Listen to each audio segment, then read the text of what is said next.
예수께서 배를 타시고 다시 맞은편으로 건너가시니 큰 무리가 그에게로 모이거늘 이에 바닷가에 계시더니 회당장 중에 하나인 야이로라 하는 이가 와서 예수를 보고 발 아래 엎드려 간곡히 구하여 이르되 내 어린 딸이 죽게 되었사오니 오셔서 그 위에 손을 얹으사 그로 구원을 받아 살게 하소서 하거늘 이에 그와 함께 가실새 큰 무리가 따라가며 애워싸 밀더라. 12해를 혈루증으로 알아온 한 여자가 있어 많은 의사에게 많은 괴로움을 받았고 가진 것도 다 허비하였으되 아무 효험이 없고 도리어 더 중하여졌던 차에 예수의 소문을 듣고 무리 가운데 끼어 뒤로 와서 그의 옷에 손을 대니 이는 내가 그의 옷에만 손을 대어도 구원을 받으리라 생각하밀러라. 이에 그의 혈루 근원이 곧 마름에 병이 나온 줄을 몸에 깨달으니라. 예수께서 그 능력이 자기에게서 나간 줄을 곧 스스로 아시고 무리 가운데서 돌이켜 말씀하시되 누가 내 옷에 손을 대었느냐 하시니 제자들이 여짜오되 무리가 에워싸 미는 것을 보시며 누가 내게 손을 대었느냐 물으시나이까 하되 예수께서 이 일 행한 여자를 보려고 둘러보시니 여자가 자기에게 이루어진 일을 알고 두려워하여 떨며 와서 그 앞에 엎드려 모든 사실을 여쭈니 예수께서 이르시되 딸아 내 믿음이 너를 구원하였으니 평안히 가라. 내 병에서 놓여 건강할지어다. 여러분, 샌드위치는 어떤 음식입니까? 햄버거처럼 두 개의 식빵 사이에 여러 가지 음식 재료를 넣고 먹는 음식입니다. 오늘 본문을 보시면 두 개의 이야기가 샌드위치처럼 구성이 되어 있습니다. 예수님이 해당장 야이로의 딸을 치유하시는 이야기 중간에 혈루증을 앓는 여인의 이야기가 중간에 들어가 있기 때문입니다. 겉으로 보면 이 두 이야기는 서로 다른 이야기이지만 그러나 같은 공통점을 가진 하나의 이야기라고 말할 수 있습니다. 가라사 지방을 떠나 다시 갈릴리 바다 맞은편 가브나움으로 건너가시자 또다시 큰 무리가 예수님을 맞이합니다. 바닷가에 계실 때 해당장 야이로가 찾아와 죽어가는 자신의 딸을 고쳐주기를 간절히 요청합니다. 내 어린 딸이 죽게 되었사오니 오셔서 그 위에 손을 얹으사 그로 구원을 받아 살게 하소서. 야이로의 딸은 12살로서 누가복음에 따르면 외동딸입니다. 생의 끝자락에 있는 상황이었기에 야이로는 절박한 마음으로 예수님이 자신의 딸을 한번 만져주시면 구원을 얻고 살 수 있을 것이라고 믿었습니다. 이 믿음을 보신 예수님은 그를 따라 나서고 무리들도 뒤따릅니다. 이렇게 해당장 야이로의 집으로 가는 중에 큰 무리도 함께 뒤따라오고 있었는데 그 중에는 혈루증을 앓는 한 여인도 있었습니다. 12살인 야이로의 딸이 죽어가고 있지만 동시에 12년 동안 혈루증을 앓으며 서서히 죽어가던 여인이었습니다. 혈루증은 몸에서 피가 빠져나가는 유출병입니다. 정결법에 따르면 몸에 피를 흘리면 부정한 것으로 취급했습니다. 그러므로 이 여인은 집에서나 밖에서도 부정한 자로 취급되어서 홀로 고립되어 있고 차별된 삶을 그동안 살 수밖에 없었습니다. 그리고 이 여인은 병을 치유하기 위해 12년 동안 온갖 의사란 의사는 다 찾고 가진 약을 다 사용했지만 아무런 효력이 없고 병은 그 어떤 차도도 없이 도리어 나빠지기만 하였습니다. 이 여인에게 12년의 숫자는 병을 앓는 기간을 의미하기도 하지만 다른 한편으로는 완전한 절망을 의미하는 숫자이기도 합니다. 사람으로서는 할 수 있는 일은 다 하였지만 그 어떤 희망도 가지지 못한 삶이었고 시간이었다는 것입니다. 그런데 이 절망 속에 살아가던 여인에게 예수님의 소문이 들렸고 이제 예수님 옷이라도 만져보고 죽자는 심정으로 무리 틈에 끼어들었습니다.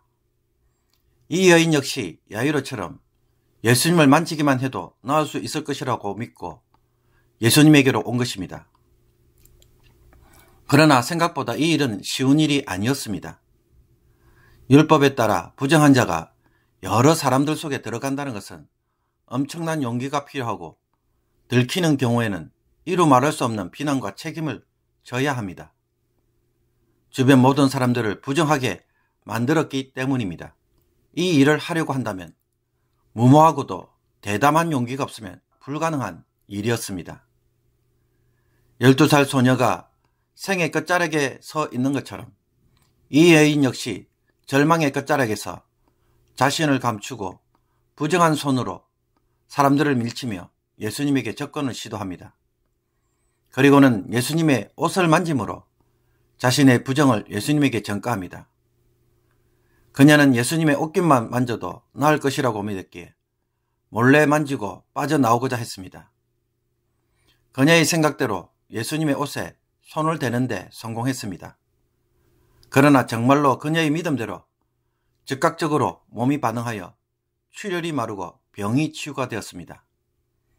그녀를 평생 부정하도록 만든 그 원인이 힘을 발휘하지 못하고 시들어 말라버린 것입니다.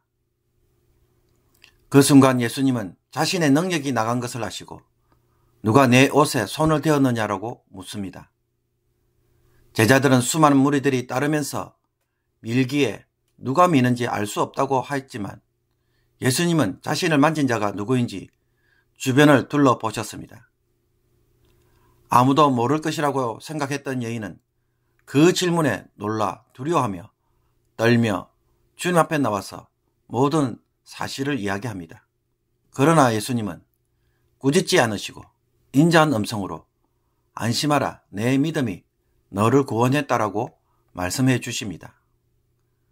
그러므로 해당장 야이로와 혈루증을 앓고 있던 이 여인의 이야기에서 공통점은 무엇입니까? 그들 모두는 인생에 있어서 가장 절박하고 절망스러운 상황에 있던 자들이었습니다. 소위 사람의 힘으로는 그 어떤 방법이나 수단을 사용할 수도 없었기에 절망이 현실이고 죽음이 자신의 운명이었습니다. 그리고 해당장에 따른 인간의 무능력함을 보여줄 뿐만 아니라 유대교의 성전신앙이 얼마나 무기력한지를 상징적으로 보여줍니다. 혈루증을 앓던 여인 역시 율법은 부정하다고 선언할 뿐 그 어떤 치유도 줄 수 없는 한계를 보여줍니다. 이런 상황에 처한 자들에게 오늘 예수님은 어떤 분이 될 수 있음을 보여주십니까? 우리가 직면한 인생의 문제와 절망을 얼마든지 해결해 주실 수 있는 분이심을 보여줍니다. 죽음에 처한 자들에게 부활의 소망을 주시고 부정한 자로 삶을 마감하려는 자들에게 부정의 권한을 말라버리게 하심으로 정결한 자로 살아갈 수 있도록 기회를 다시 주고 계십니다. 그러니 이 예수님이야말로 메시아로 의지할 수 있으며 우리를 하나님 나라로 들어가게 하실 수 있는 진정한 구원자이심을 확신하도록 만들어줍니다. 우리가 당장 이 모든 구원과 은혜를 충만하게 체험할 수 없을지라도 언젠가는 주님이 우리를 위하여 이와 같은 일들을 해 주실 것입니다. 우리의 삶의 이야기는 결코 부정적으로 끝날 수 없는 이야기입니다. 그러므로 오늘도 희망을 가지고 생의 끝자락에서 절망의 끝자락에서 찾아오시는 주님을 만나고 그분을 통하여 소망을 가질 수 있기를 원합니다. 주님을 통하여 여러분의 절망의 근원이 말라버리는 역사가 일어나기를 원합니다. 그리고 이 일이 일어나기 위해서는 야이로나 혈루증 앓은 여인 모두 역시 무엇이 요구되었습니까? 믿음이 요구되었습니다. 야이로는 죽음의 문턱에서 포기하지 않았고 여인 역시 12년 동안 절망을 경험했음에도 불구하고 포기하지 않았습니다. 예수님에 대한 소문을 들은 그들은 아마도 예수님에 대하여 자세히 알고자 했을 것이고 여러 가지로 나름대로 알아보았을 것입니다. 그리고는 무슨 확신을 하였을까요? 그 위에 손을 얹는다면 구원받고 살 것이라고 믿었습니다.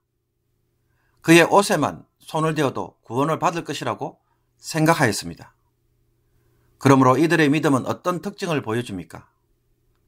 그들은 어떤 상황에서도 포기하지 않았으며 예수님에게 적극적으로 나왔다는 것입니다.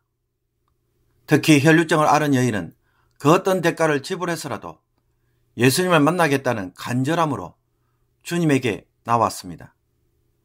예수님 뒤에는 수많은 무리들이 있었고 그들 역시 예수님을 밀기도 하였고 접촉도 하였을 것입니다. 그러나 그 많은 사람들 중에 누구에게만 주님이 응답하십니까? 믿음을 가진 이 여인에게만 응답하셔서 오늘 치유의 은혜를 베풀어 주고 있습니다. 어떤 문제를 만났을 때 누군가는 그 상황을 헤쳐가고 누군가는 절망으로 포기하는 사람도 있습니다. 그렇다면 주님은 누구를 도와주실 것이라고 생각하고 계십니까? 누구에게 먼저 찾아오실까요? 지금 절망적 상황만 보고 여기에서 움직이고 있지는 않습니까? 아니면 주님이 얼마든지 하실 수 있기에 이 주님에게 달려오는 우리들입니까? 항상 주님 앞에 나와서 간구하기를 원합니다. 혹 내가 원하는 대로 기도 응답이 되지 않아도 괜찮습니다. 낙심하지 마십시오. 내 뜻대로 되지 않는 것도 주님의 응답이고 그 속에서 주님이 은혜의 길을 주십니다. 그것이 주님의 대답일 수 있다는 것입니다. 그 일은 그렇게 흘러가야 나중에 풀려나갈 수 있는 일이 된다는 것입니다. 그 속에서 그 일이 그냥 흘러가는 것이 아니라 우리가 주님을 의지할 때에 결국은 우리를 위하여 그 일이 바뀌어져 가는 것입니다. 이 은혜가 주님을 간절히 찾고 기도하는 여러분에게 주어질 것입니다. 그러므로 이 혈루증 앓은 여인처럼 과감하고도 도전적이며 또 주님 앞에서 포기하지 않는 믿음으로 기도하는 저와 여러분 되시기를 주님의 이름으로 축복합니다. 기도드리겠습니다. 주님, 주님이 얼마나 위대하신 구원자이신지 우리가 잊어버릴 때가 있습니다. 세상이 해결할 수 없는 절망의 삶을 주님은 하실 수 있음을 다시금 확신하는 오늘 하루가 되게 하옵소서. 이 주님을 바라보고 희망의 이야기를 만들어가는 하루가 되게 하시며 믿음으로 도전하는 날이 되게 하옵소서. 안 되는 일에 불평하고 낙심하고 원망하는 입술이 되지 않게 하옵소서. 기도하게 하시며 내 뜻대로 되지 않아도 모든 것이 협력하여 선을 이루는 놀라운 결과를 바라보게 하옵소서. 오늘도 주를 경외하게 하시며 모든 부정으로부터 자유하고 정결함으로 살아가는 거룩한 신부의 삶이 되게 하옵소서. 예수 그리스도의 이름으로 기도하옵나이다. 아멘.